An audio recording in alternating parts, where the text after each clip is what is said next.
ನಮಸ್ಕಾರ ಮಿತ್ರರೇ, ಇವತ್ತು ನಾವೊಂದು ಸ್ಪೆಷಲ್ ಆದ ದೋಸೆಯನ್ನು ಮಾಡೋಣ. ಅದಕ್ಕೆ ನಾನೊಂದು ಘಮ ದೋಸೆ ಎಂದು ಹೆಸರಿಟ್ಟಿದ್ದೇನೆ. ಹೆಸರು ಕಾಳಿನಿಂದ ಮಾಡಿದಂತಹ ಈ ದೋಸೆಗೆ ಹುರುಳಿ ಕಾಳಿನಿಂದ ಮಾಡಿದಂತಹ ಚಟ್ನಿ ಒಂದು ಕಾಂಬಿನೇಷನ್. ಹೀಟಿಗೆ ತಂಪು ಅಂದರೆ ಹೊಸ ರೀತಿಯ ಒಂದು ಈ ದೋಸೆಯನ್ನು ಹೇಗೆ ಮಾಡುವುದು ಎಂದು ನೋಡೋಣ ಅಲ್ಲವೇ ವೀಕ್ಷಕರೇ? ಇವತ್ತೊಂದು ಸ್ಪೆಷಲ್ ಆದ ಘಮ ದೋಸೆ ಮಾಡೋಣ. ಅದಕ್ಕೆ ಈ ಹುರುಳಿಕಾಳಿಯನ್ನು ಫ್ರೈ ಮಾಡಿ ಒಂದು ಚಟ್ನಿ ಮಾಡೋಣ. ಬೇಕಾಗುವ ಸಾಮಗ್ರಿಗಳು ನೋಡಿ, ಒಂದು 50 to 60 ಗ್ರಾಮ್ಸ್ನಷ್ಟು ಹೆಸರು ಕಾಳು, ಅಷ್ಟೇ ಅಳತೆಯಲ್ಲಿ. ಇದು ರವೆ, ಸಪೂರ ರವೆ ಹೇಳ್ತಾರೆ, ಬಾಂಬೆ ರವೆ ಅದು. ಇದು ಸ್ವಲ್ಪ ಬೆಲ್ಲ, ಇದು ಆಪ್ಷನಲ್, ಬೇಕಿದ್ರೆ ಮಾತ್ರ ನೀವು ಹಾಕೊಳ್ಬೋದು. ತೆಂಗಿನ ತುರಿ, ಇದು ಘಮ ದೋಸಕ್ಕೆ ಸಹ ಬೇಕು ಹಾಗೂ ಚಟ್ನಿಗೆ ಸಹ ಬೇಕು. ಹಾಗೂ ಚಟ್ನಿಗೆ ಮೆಣಸು, ಬೆಳ್ಳುಳ್ಳಿ ಹಾಗೂ ಹುಳಿ, ಸ್ವಲ್ಪ ಕೊತ್ತಂಬರಿ ಸೊಪ್ಪು ಸಹ ಬೇಕು, ಕರಿಬೇವಿನ ಸೊಪ್ಪು ಸಹ ಬೇಕು. ಮೊದಲಿಗೆ ಗ್ಯಾಸನ್ನು ಉರಿಸಿಕೊಂಡು ಒಂದು ಬಾಣಲೆಯನ್ನು ಬಿಸಿ ಮಾಡೋಣ. ಅದರಲ್ಲಿ ನಾವು ಇದನ್ನು ಹುರಿಲಿಕ್ಕುಂಟು. ಹೆಸರು ಬೇಳೆ ಅಲ್ಲ, ಇಡೀ ಹೆಸರು, ಗ್ರೀನ್ ಗ್ರಾಮ್. ಇದನ್ನು ನಾವು ಚೆನ್ನಾಗಿ ಹುರಿಯೋಣ. ಒಳ್ಳೆ ಹುರಿಬೇಕು, ಘಮ ಬರುವವರೆಗೂ ಹುರಿಬೇಕು. ನೋಡಿ, ಒಳ್ಳೆ ಕಲರ್ ಬಂತು ನೋಡಿ. ಒಂದು ನಮ್ಮನೆ ಗ್ರೀನ್ ಹೋಗಿ ಒಂಚೂರು ಬ್ರೌನಿಶಿಗೆ ಬಂದಾಗ ಇದನ್ನು ತೆಗೆದುಕೊಳ್ಳೋಣ.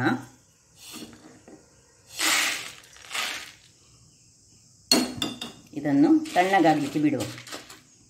ಈಗ ಇಲ್ಲಿ ನೋಡಿ, ಹುರುಳಿಕಾಳಂತೂ ನಾವೀಗ ಫ್ರೈ ಮಾಡ್ಕೊಳ್ತಿದ್ದೇನೆ. ಇದು ಸಹ ಒಳ್ಳೆ ಫ್ರೈ ಆಗಬೇಕು. ಇದು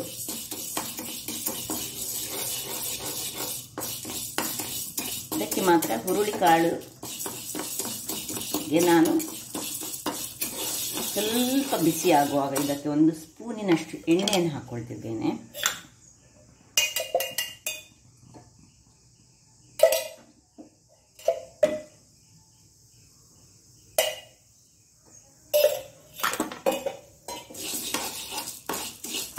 ಇದು ಚಟ್ನಿಗೆ ವೀಕ್ಷಕರೇ. ಆಗ ನಾನು ಫ್ರೈ ಮಾಡಿದ್ದದು ದೋಸೆ ಮಾಡಲಿಕ್ಕೆ, ಅಂದರೆ ಘಮ ದೋಸೆ ಹೇಳಿದನೆಲ್ಲ ಆ ದೋಸೆಯನ್ನು ಮಾಡಲಿಕ್ಕೆ. ಇದೀಗ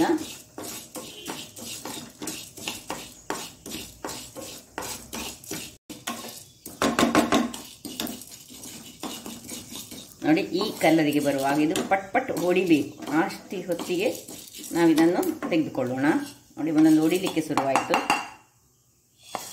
ಇದನ್ನು ಹಾಗೆ ತಣ್ಣಗಾಗಲಿಕ್ಕೆ ಬಿಡೋಣ.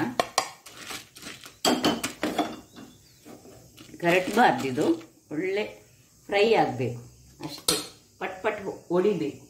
ಈಗ ನೆಕ್ಸ್ಟ್ ಇದೇ ಬಾಣಲೆಯಲ್ಲಿ ನಾವು ಇದರಲ್ಲೊಂದು ಈ ರವೆ, ಸಪೂರ ಬಾಂಬೆ ರವೆ ಉಂಟಲ್ಲ, ಅದನ್ನು ಸ್ವಲ್ಪ ಸಣ್ಣ ಉರಿಯಲ್ಲಿ ಜಸ್ಟ್ ಸ್ವಲ್ಪ ಬಿಸಿ ಮಾಡಿಕೊಳ್ಳೋಣ.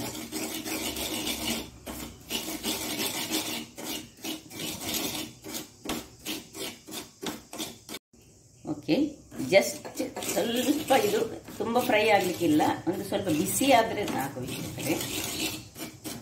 ನಾನೀಗ ಆಫ್ ಮಾಡಿಕೊಳ್ತಿದ್ದೇನೆ. ಇದನ್ನು ಸಹ ತಣ್ಣಗಾಗಲಿಕ್ಕೆ ಬಿಡೋಣ. ಇಲ್ಲೀಗ ಮೊದಲಿಗೆ ನಾವು ಚಟ್ನಿಯನ್ನು ಮಾಡಿಕೊಳ್ಳೋಣ. ನಂತರ ಇದೆಲ್ಲ ತಣ್ಣಗಾದ ಮೇಲೆ ಇದರ ದೋಸೆಯನ್ನು ಮಾಡೋಣ. ಇಲ್ಲಿ ಹುರುಳಿ ಉಂಟು. ಹುರುಳಿಗೆ ನಾವೊಂದು ಸಣ್ಣ ಮಿಕ್ಸಿಯನ್ನು ತೆಗೆದುಕೊಂಡು ಮೊದಲು ಈ ಸಣ್ಣಗಾದ ಹುರುಳಿಕಾಳು, ಫ್ರೈ ಮಾಡಿದಂಥ ಹುರುಳಿಕಾಳನ್ನು ಹಾಕೊಳ್ಳೋಣ.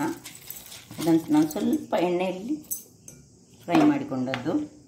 ಈಗ ಇದಕ್ಕೆ 2 ನಾನು ಸಾಂಬಾರು ಈರುಳ್ಳಿಯನ್ನು, ನಿಮ್ಮ ಹತ್ರ ಇರದಿದ್ದರೆ ಖಾಲಿ ಈರುಳ್ಳಿ ಸಾಕ್ತದೆ, ಇದನ್ನು ಒಂದು ಸ್ವಲ್ಪ ಹೀಗೆ ಕಟ್ ಮಾಡಿಕೊಂಡು ಹಾಕ್ತಿದ್ದೇನೆ.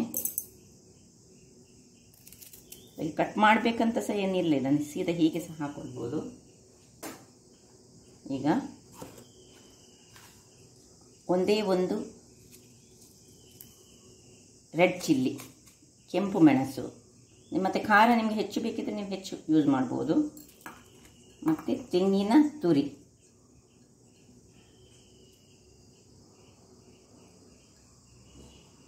ಒಂದು 50 ರಿಂದ 60 ಗ್ರಾಮ್ಸ್ನಷ್ಟು ತೆಂಗಿನ ತುರಿ. ಇದು 2 ಮಂದಿಗೆ ಆಗುವಷ್ಟು, ನಾನು ಯಾವಾಗಲೂ ಮಾಡೋದು ಹೆಚ್ಚಾಗಿ 2 ಮಂದಿಗೆ ಆಗುವಷ್ಟು ಮಾತ್ರ. ನೀವು ಅದರದ್ದು ಪ್ರಪೋರ್ಷನನ್ನು ಡಬ್ಬುಲ್ಲ ತ್ರಿಬುಲ್ಲ ಮಾಡಿ ಮಾಡ್ಬೋದು. ಈಗ ಇದಕ್ಕೆ ಒಂದು ಬೆಳ್ಳುಳ್ಳಿಯನ್ನು ಹಾಕ್ಕೊಳ್ತಿದ್ದೇನೆ, ಒಂದು ಸಣ್ಣ ತುಂಡು ಹುಳಿ ಮತ್ತು ಸ್ವಲ್ಪ ಉಪ್ಪನ್ನು ಹಾಕ್ಕೊಂಡು, ಏನು ನೀರನ್ನು ಹಾಕದೆ ಈಗ ನಾನು ಗ್ರೈಂಡ್ ಮಾಡಿ ತರ್ತೇನೆ ವೀಕ್ಷಕರೇ. ನೋಡಿ ವೀಕ್ಷಕರೇ, ನೋಡಿ ಈ ಥರದಲ್ಲಿ ಬರ್ತದೆ ಈ ಚಟ್ನಿಯನ್ನು. ಈಗ ನಾವು ಒಂದು ಬೌಲಿಗೆ ಟ್ರಾನ್ಸ್ಫರ್ ಮಾಡೋಣ. ನೋಡಿ ಈ ಥರದ ಇದು ಹುರುಳಿ ಕಾಳಿನ ಚಟ್ನಿ. ಈಗ ಇದಕ್ಕೊಂದು ನಾವು ಚೆನ್ನಾದ ಒಗ್ಗರಣೆಯನ್ನು ಕೊಡೋಣ. ನೀವು ಬೇಕಿದ್ರೆ ಇದನ್ನು ನೀರು ಮಾಡಿ ಸಹ ಮಾಡ್ಬೋದು, ಆದರೆ ಹೀಗೆ ಗಟ್ಟಿಯಾಗಿ ಇರುವಾಗ ನಾವು ಫ್ರೈ ಮಾಡಿದಂತಹ ಹುರುಳಿಯ ಪರಿಮಳ ಬಹಳ ಚೆನ್ನಾಗಿರ್ತದೆ ಮತ್ತು ರುಚಿಕರವೂ ಆಗಿರ್ತದೆ. ಆ ಪರಿಮಳವೇ ಒಂದು ಅದ್ಭುತ ಅಂತ ಹೇಳ್ಬೋದು. ಈ ಹುರುಳಿ ಕಾಳನ್ನು ನಾವು ಫ್ರೈ ಮಾಡಿದ ಚಟ್ನಿ ಆಗಲಿ, ಫ್ರೈ ಮಾಡಿದಂತಹ ರಸ ಆಗಲಿ, ನಾವೊಂದು ಗ್ರೇವಿ ಮಾಡ್ತೀವಿ ಕರಾವಳಿಗಳು, ಅದು ಸಹ ಬಹಳ ಚೆನ್ನಾಗಿರ್ತದೆ. ನೋಡಿ ಹೇಗೆ ಚಟ್ನಿ ಬಂದಿದೆ. ಇದು ನೀವು ಬೇಕಿದ್ರೆ ಇದನ್ನು ಅನ್ನದೊಟ್ಟಿಗೆ ಕಲಸಿ ತಿನ್ನುವಾಗ ಹೀಗೆ ಮಾಡ್ಬೋದು, ಅಥವಾ ನಿಮಗೆ ಬೇಕಿದ್ರೆ ಇದಕ್ಕೆ ಸ್ವಲ್ಪ ನೀರನ್ನು ಹಾಕಿ ಇದನ್ನು ನೀರು ಚಟ್ನಿಯಾಗಿ ಸಹ ಮಾಡಿಕೊಳ್ಬೋದು. ಈಗ ನಾನು ಇದಕ್ಕೊಂದು ಸಣ್ಣ ಒಗ್ಗರಣೆಯನ್ನು ಸಹ ಕೊಡ್ತೇನೆ. ನೋಡಿ ಇಲ್ಲಿ ಗ್ಯಾಸ್ನಲ್ಲಿ ಒಂದು ಬಾಣಲೆಯನ್ನು ಇಟ್ಕೊಂಡಿದ್ದೇನೆ. ಅದಕ್ಕೆ ಸ್ವಲ್ಪ ಎಣ್ಣೆಯನ್ನು ಹಾಕೊಳ್ಳೋಣ. ಎಣ್ಣೆಯನ್ನು ಹಾಕ್ಕೊಂಡು ಎಣ್ಣೆ ಬಿಸಿಯಾಗುವಾಗ ಸ್ವಲ್ಪ ಸಾಸಿವೆ, ಆಸ್ ಯೂಶುವಲ್ ನಾವು ಕೊಡುವಂತಹದ್ದು ಇದು, ಸ್ವಲ್ಪ ಉದ್ದಿನ ಬೇಳೆ, ಒಂದು ಜಜ್ಜಿಟ್ಟ ಬೆಳ್ಳುಳ್ಳಿ, ಒಂದು ಸಣ್ಣ ರೆಡ್ ಚಿಲ್ಲಿ, ಸ್ವಲ್ಪ ಕರಿಬೇವಿನ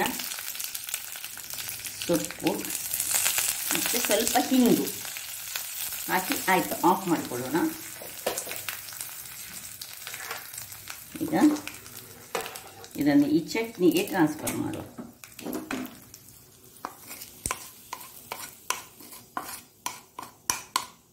ಸೊ ನಮ್ಮದು ಹುರುಳಿ ಕಾಳಿನ ಚಟ್ನಿ ರೆಡಿ ಆಯಿತು. ಈಗ ನಾವು ದೋಸೆ ಮಾಡಲಿಕ್ಕೆ ರೆಡಿ ಮಾಡಿಕೊಳ್ಳೋಣ. ಇಲ್ಲಿ ನೋಡಿ ಫ್ರೈ ಮಾಡಿದಂತಹ ಹೆಸರು ಇಲ್ಲಿ ತಣ್ಣಗಾಗಿದೆ. ಈಗ ಇದನ್ನೊಂದು ಮಿಕ್ಸಿ ಜಾರಿಗೆ ಹಾಕಿ ಪೌಡರ್ ಮಾಡಿಕೊಳ್ಳೋಣ. ಇದು ಸಹ ಇಲ್ಲಿ ತಣ್ಣಗಾಗ್ತಾ ಉಂಟು. ಇದನ್ನು ಈಗ ಸೇರಿಸ್ಲಿಕ್ಕೆ ಉಂಟು. ಫಸ್ಟಿಗೆ ಇದನ್ನು ನಾವು ಒಳ್ಳೆ ಪೌಡರ್ ಮಾಡುವಾಗ ಇದಕ್ಕೆ ಸ್ವಲ್ಪ ಉಪ್ಪನ್ನು ನಾವು ಹಾಕೊಳ್ಳೋಣ. ರುಚಿಗೆ ತಕ್ಕಷ್ಟು ಉಪ್ಪು,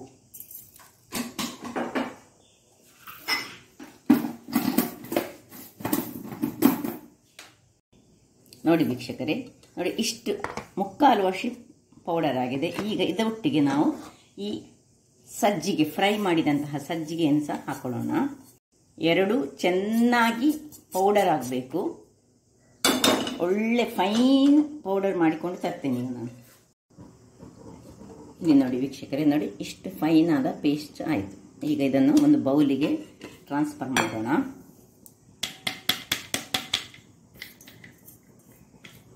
ಇದಕ್ಕೆ ನಾನು ಮೊದಲೇ ಉಪ್ಪನ್ನು ಹಾಕೊಂಡಿದ್ದೇನೆ, ನಿಮಗೆ ಗೊತ್ತಿದ್ದ ಹಾಗೆ. ನೋಡಿ ಉಪ್ಪು ಉಂಟಿದ್ರಲ್ಲಿ ಹೆಸರು, ಫ್ರೈ ಮಾಡಿದಂತಹ ಹೆಸರು ಪ್ಲಸ್ ಸಜ್ಜಿಗೆ, ಬಾಂಬೆ ರವವನ್ನು ಫ್ರೈ ಮಾಡಿ ಇದನ್ನು ಅದರೊಟ್ಟಿಗೆ ಫ್ರೈ ಮಾಡಿ. ಈಗ ಇದಕ್ಕೆ ಸ್ವಲ್ಪ ತೆಂಗಿನ ತುರಿಯನ್ನು ಒಂದು ಕೈಯಲ್ಲಿ ಒಂದು ಸ್ವಲ್ಪ, ಒಂದು 2 ಚಮಚದಷ್ಟು ಸಾಕು. ಮತ್ತು ನೋಡಿ ಬೆಲ್ಲದ ಪುಡಿ, 1 ಚಮಚದಷ್ಟು ಬೆಲ್ಲದ ಪುಡಿ. ಇದು ಆಪ್ಷನಲ್, ನಿಮಗೆ ಬೆಲ್ಲ ಬೇಕಿದ್ರೆ ಮಾತ್ರ. ಈಗ ಒಂದು ಕೆಂಪು ಮೆಣಸನ್ನು ನಾನು ನೋಡಿ ಹೀಗೆ ಕತ್ತರಿಯಲ್ಲಿ ಸಣ್ಣ ಸಣ್ಣದಾಗಿ ಕತ್ತರಿಸಿಕೊಂಡು ಹಾಕ್ತಿದ್ದೇನೆ. ಇದು ಅದಕ್ಕೊಂದು ಟೇಸ್ಟನ್ನು ಕೊಡ್ತದೆ. ಚಿಲ್ಲಿ ಫ್ಲೇಕ್ಸ್ ಹಾಕ್ಬೋದು ನೀವು ಬೇಕಿದ್ರೆ ಇದ್ದರೆ.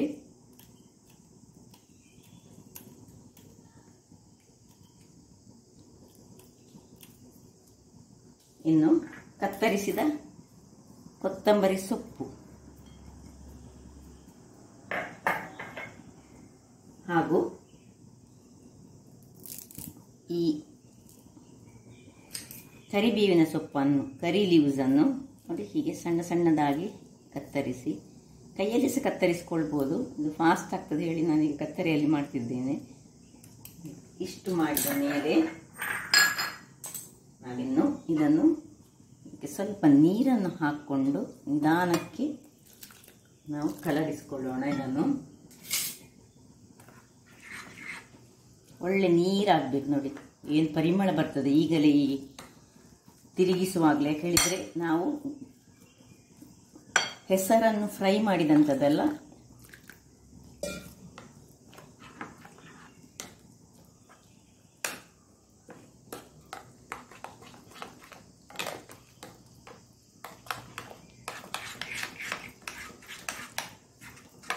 ನೋಡಿ ವೀಕ್ಷಕರೇ, ನೋಡಿ ಹೀಗೆ ಬರಬೇಕು. ಈಗ ಈ ಹಂತದಲ್ಲಿ ನಾವು ಸ್ವಲ್ಪ ಉಪ್ಪನ್ನು ನೋಡುವ, ಉಪ್ಪು ಹೇಗೆ ಉಂಟಂತ ಹೇಳಿ. ಉಪ್ಪು ಬಹಳ ಚಪ್ಪೆ ಉಂಟು.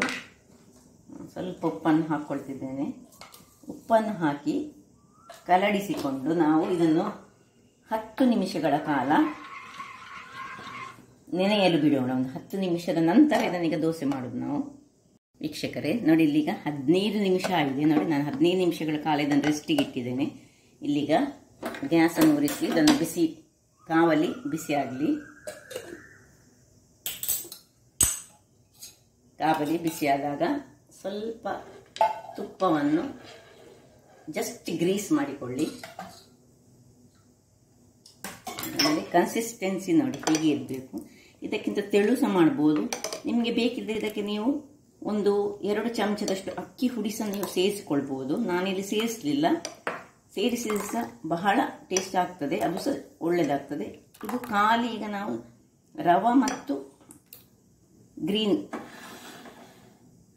ಹೆಸರು, ಗ್ರೀನ್ ಗ್ರಾಮ್ ನೋಡಿ. ಕಾವಲಿ ಬಿಸಿ ಆಗಲಿ.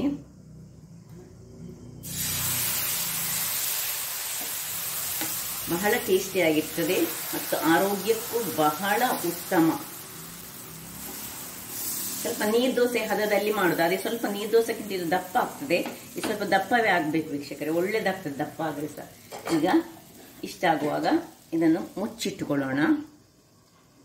ನೋಡಿ ವೀಕ್ಷಕರೇ, 2 ನಿಮಿಷಗಳ ಬಳಿಕ ನೋಡಿ ಇಷ್ಟು ಹೀಗೆ ಮುಟ್ಟುವಾಗ ಆಗಿದೆ. ಆದರೆ ಈಗ ನಾವೀಗ ತುಪ್ಪ ಹಾಕಿದನ್ನೀಗ ನಾವು ಅಡಿಮೇಲೆ ಮಾಡ್ಕೊಳ್ಳೋಣ. ಇನ್ನೂ ಸಹ ಅದರ ಟೇಸ್ಟ್ ಎನ್ಹ್ಯಾನ್ಸ್ ಆಗ್ತದೆ. ನೋಡಿ ಹೀಗಿರೋದನ್ನು ನೋಡಿ, ಹೇಗೆ ನೋಡಿ ಹೋಲ್ ಹೇಗೆ ಬಂದಿದೆ ನೋಡಿ. ಬಹಳ ರುಚಿಕರ ಹಾಗೂ ಹೆಲ್ದಿ. ಈ ಸಮ್ಮರ್ ಸೀಸನ್ನಲ್ಲಿ ಈ ಹೆಸರು ಕಾಳು, ಹೆಸರು ಬೇಳೆ ಇದನ್ನೆಲ್ಲ ತುಂಬ ನಾವು ಯೂಸ್ ಮಾಡಬೇಕು. 1 ನಿಮಿಷ ಸಾಕು. ಅಡಿಮೇಲೆ ಮಾಡಿಕೊಂಡು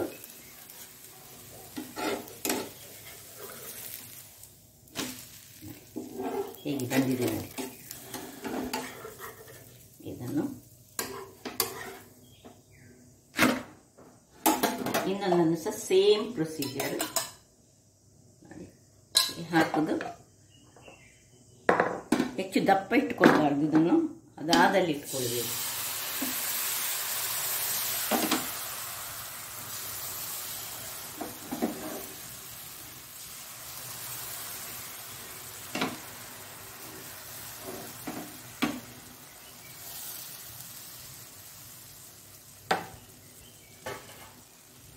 ಮುಚ್ಚಿಕೊಳ್ಳೋಣ. ನೋಡಿ ಮಿತ್ರರೇ, 2ನೇ ದೋಸೆ ಸಹ ರೆಡಿಯಾಗಿದೆ. ನೋಡಿ ಹೇಗೆ